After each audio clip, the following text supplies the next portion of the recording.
All right, good morning. Today I'd like to talk to you about the Sabre saw. All right, this is a handheld Sabre saw. Some people call it a jigsaw. It's mainly for, you can do, it's a multi-purpose kind of tool, usually for cutting some gentle curves or some shapes, but you can also cut straight lines with it. There's no guide or guard to help you cut the straight line. It just has this base. Couple things important about the Sabre saw is you notice the teeth are facing this way, so the material is going to be fed in this way. The trigger is variable speed, so you squeeze it a little bit and it goes slow. If you squeeze it all the way, it goes faster. So usually a full speed isn't really going to help you too much. Sometimes it actually overheats the blade. It just kind of depends on the material. But often I will run it at about 3/4 speed, depending on what I'm doing with it. It also has a trigger lock, so this is a trigger lock, and that helps prevent it from accidentally being turned on. And then it has, this is how you change the blade. So you pull this lever out and the blade will fall out. You can just kind of hold it and then the blade will come out. The blade has they call this a T on the end, and then that will go inside, and then you just have to make sure it's in those guides there. All right, and then you close this. And before I start it, I just kind of pull on it just a little bit. Don't touch the teeth, but I pull on it just a little bit to make sure that it's not going to come out. This is the oscillating option, so you just turn this dial. It will make the blade kind of oscillate. Usually you're not going to oscillate it. I've just been leaving it at 0. It seems to work the best. But if you find like you're having a hard time getting through material, you could experiment with the different oscillations.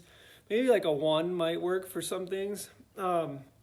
And then this over here helps you, it controls how much air kind of puffs through the machine to help clear the dust away, which is kind of nice. And so I usually have that turned up a little bit. And then it also has this lever here. You can loosen that, and this base will tilt at angles, so you can cut more of a bevel cut with it. And I don't do that too much, but that's a feature. So when you're using this saw, the biggest thing is that your hand isn't going to be in the way. So if you have both hands on the saw, there's no way you're going to cut your hand, right? If both hands are on it, one hand here, or one hand back here by the battery, you're never going to cut yourself. So then the only other danger would be run it into your leg or, your body somewhere, which I think would be, pretty unlikely. So if you just get in the habit of putting both hands on this, you're not going to have an injury.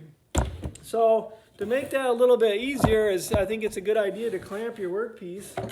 So, so you're getting out a clamp your workpiece down, and make sure you have some safety glasses on. All right, and now you can follow your line. Make sure you use some lines.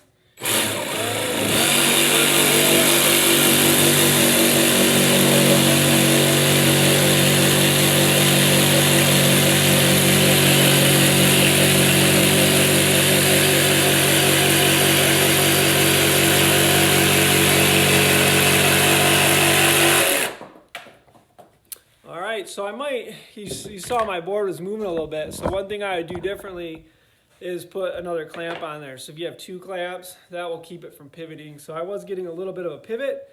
And this is a pretty thick board for that blade, okay? So I had to be patient with it and let it cut, do its job. I wasn't applying too much force. And some of that will depend on the quality of the blade, how well the blade is functioning. But that would be, one way to do that. So this is a little bit about the Sabre saw. Remember, the big key takeaway is both hands are on it. Make sure you're feeding the workpiece this way. Don't start it when it's touching the wood. Have it backed off a little bit. Start it and then enter into the workpiece, and that will help keep it from other problems. Make sure this is flat on the wood. So whatever I'm cutting, this needs to be flat. If I'm up like this, it's going to jump on me. So I need to make sure it's flat on the wood. All right, that was the Sabre saw.